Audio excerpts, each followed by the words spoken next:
be after he speaks to all of us. I want to thank all of you for coming. Is that better? Be shorter. Be shorter. Yeah. So I'm going to raise this one. Maybe I'll have to hold it. Yeah. All right. I want to thank you all for coming, and I want to thank our honored guest, Representative Jamie Raskin, and our esteemed panel. Duty to Warn is an association of mental health professionals who advocate Trump's removal under the 25th Amendment on the grounds that he is psychologically unfit. We have been controversial, particularly because some of us, like myself, have diagnosed the president in defiance of the APA's Goldwater rule. In the movie that you will watch next, in the next hour, and in the remarks of our panelists, you will hear a lot about the Goldwater controversy. But I want to make just one point about it here, now. Knowing that Donald Trump meets all criteria for malignant narcissism is actually a matter of national security.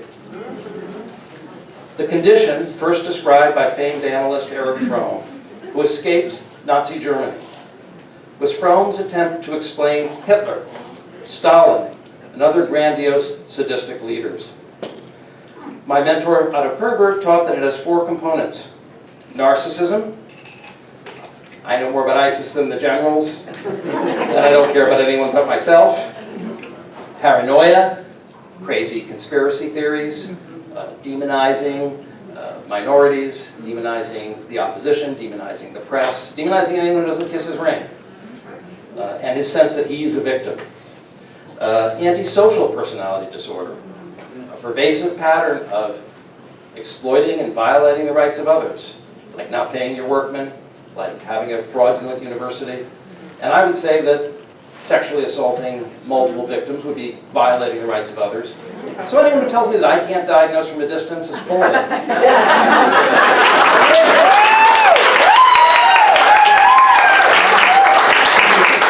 Unless we forget the 4th component, sadism. This is very important. This is someone who takes pleasure in bullying, demeaning, and causing pain to others, and gets a kind of rush and sense of power from causing chaos and destruction. While much of America had the comforting notion that Trump would pivot and become more presidential once he achieved power, Fromm taught us that in fact it is the opposite. When these personalities achieve power, they become dramatically worse. They become more grandiose, more paranoid, more viciously and impulsively destructive. Fromm has unfortunately been proven right. And if only the mental health community had fulfilled its ethical obligation to warn the public, we could have told you what to expect, and maybe, just maybe, influence 77,000 votes that allowed Trump to become president. Now, Trump has gotten so much worse that his own party and those in his inner circle are panicking. Recent reports cites one of his oldest and closest friends, Tom Barrack, saying he is shocked and stunned by Trump's behavior. Excuse me. This isn't the man he's known for 30 years. His Secretary of State has called him a, quote, fucking moron. It's in quotes, so you can't blame me. When he wanted to increase the nuclear arsenal by 1,000%. His most important ally in the Senate, Bob Corker, has said he is unstable, in need of adult supervision, and setting the country on the path to World War III. Adding that I know for a fact, and this is a quote, that every single day at the White House, it's a situation of senior administration officials trying to contain him. Think of this. Tillerson, Madison, and Kelly are, quote, those people who separate our country from chaos.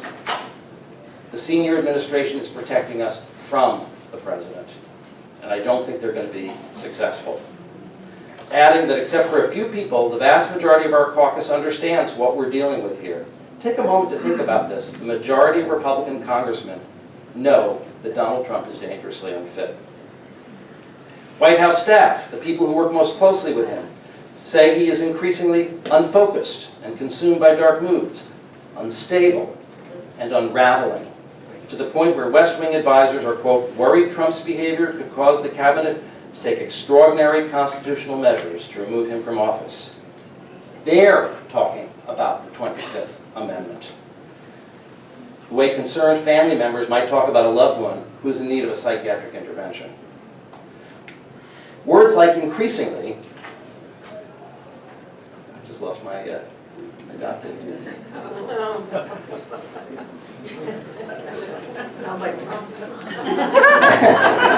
Yeah, I was about to say he's losing a step.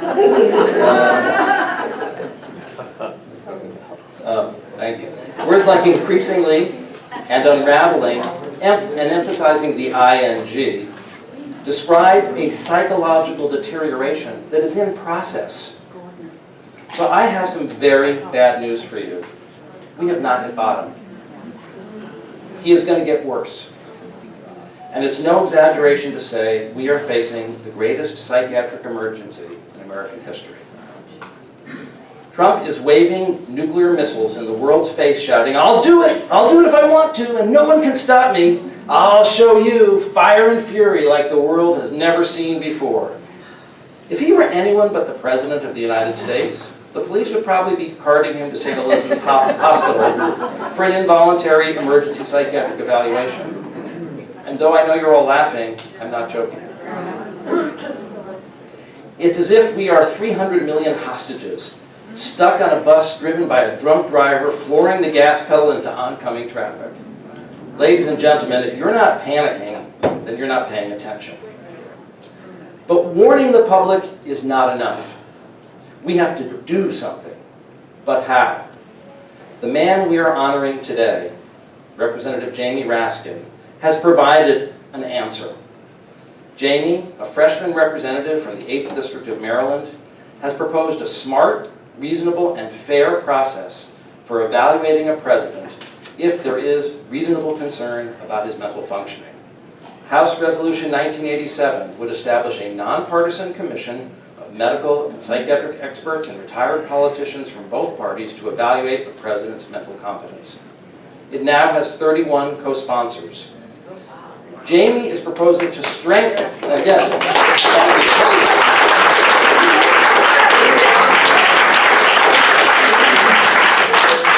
very well deserved. Jamie is proposing to strengthen the 25th Amendment so it can be invoked, if needed, in a fair and objective way. This is not a partisan issue. Sanity is not a partisan issue. Decency, honesty, empathy, and competence are not partisan issues.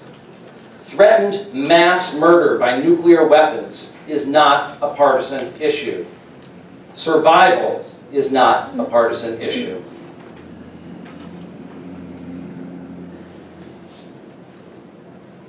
My document disappeared again. And survival is not a partisan issue.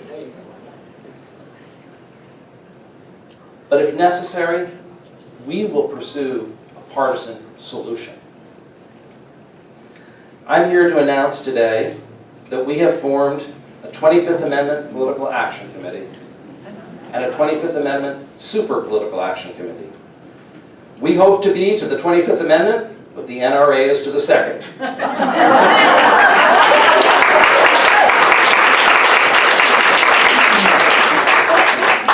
We will support any candidate, Democrat or Republican, who supports strengthening the 25th Amendment, as Jamie Raskin has proposed, or who openly calls for Trump's removal under the 25th Amendment, as we have. Congressional candidates, our message to you is this. The 25th Amendment is an issue to run on, and it is an issue to win on, because Americans are rightfully angry and scared, and they will turn out. They will flock to the polls for a candidate who promises to keep them safe from the clear and present danger called Donald Trump. And so it's with great pleasure that we've been able to donate a check to Jamie for $1,000. It's just a start. also have an award for you, Jamie, our first annual Legislator of the Year award. We hope it's our last. To honor and thank you for your pioneering work on HR 1987. But wait, we have more swag than the Oscars here. We also have a signed copy of our newly released book, The Dangerous Copy of Donald Trump, 27 psychiatrists and mental health experts assess a president, which I'm happy to say will appear on the New York Times bestseller list. Hey.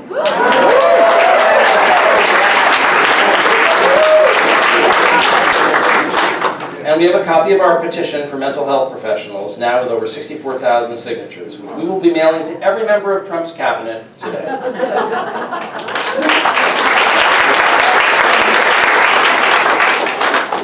Jamie, I'm going to tell it straight. Your work on HR 1987 shows me that you've got brains and you've got balls. Yeah. You're my kind of guy. We are grateful to you. We are behind you. And let me make this perfectly clear. We're not going anywhere until Donald Trump is gone.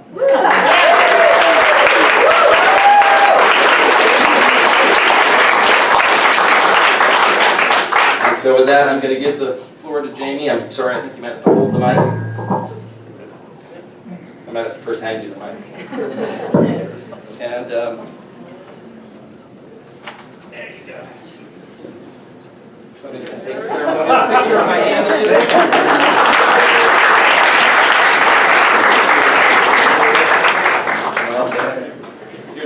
Here's your other swag. The floor is yours.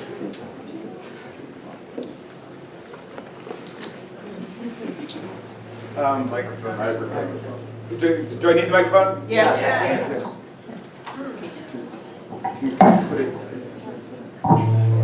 That doesn't work.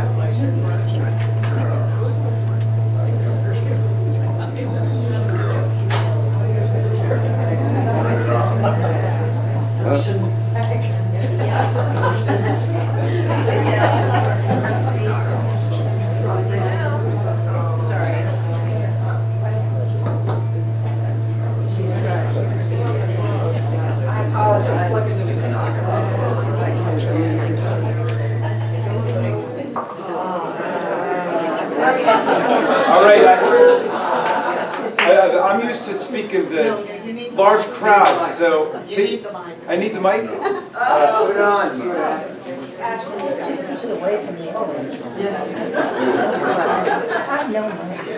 You guys hear me back there? All right. Tell me if you've got a problem, and we'll figure something out. But I haven't said anything yet. Look, I want to thank John, and I want to thank all the organizers and all the participants for this award and for inviting me to come and talk to you, but most importantly for the work that you're doing. I hope that you are not going to become to the 25th Amendment what the NRA is to the Second Amendment, because that would mean you would have to mischaracterize and distort the meaning of the 25th Amendment. And I don't want you to do that. All right, I want you to be to the 25th Amendment what the ACLU is to the First Amendment. The Second Amendment, by the way, gives people a right, according to the Supreme Court in the Heller decision in 2008, to have handguns for personal self-defense and to have rifles for hunting and reasonable recreation activity. It doesn't give anybody the right to an automatic weapon, a semi-automatic assault weapon, or to access guns without a background check. So let's be clear that we can satisfy Second Amendment values and get dangerous guns and firearms off of the streets.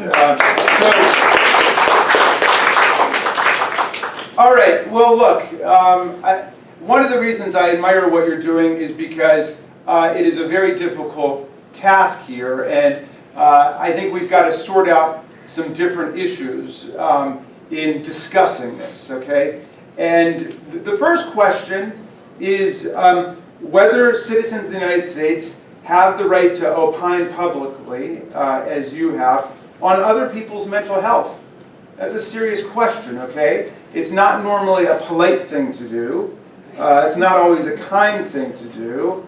Nor is it necessarily always a helpful thing to do, as you know. And it's certainly not a politic thing to do. And I try to refrain from doing it the best that I can in normal circumstances. And I will indeed try today to refrain from doing that today, okay? I am not a psychiatrist. I am not a psychologist. I am not a psychoanalyst. I'm a professor of constitutional law, and I'm a member of the United States House of Representatives. And I want to talk about this problem as a problem of the Constitution and a problem of public policy. And you are here to help inform that discussion, but no discipline is going to be determinative or controlling in the determination of the questions that we need to address as a matter of public policy. Now, however, we must begin with the clear statement that speech about mental health is constitutionally protected under our First Amendment, even when dealing with high government officials. A perfect example of such speech took place in May of this year when President Donald Trump spoke about James Comey's mental health in the Oval Office. And here I quote from a May 19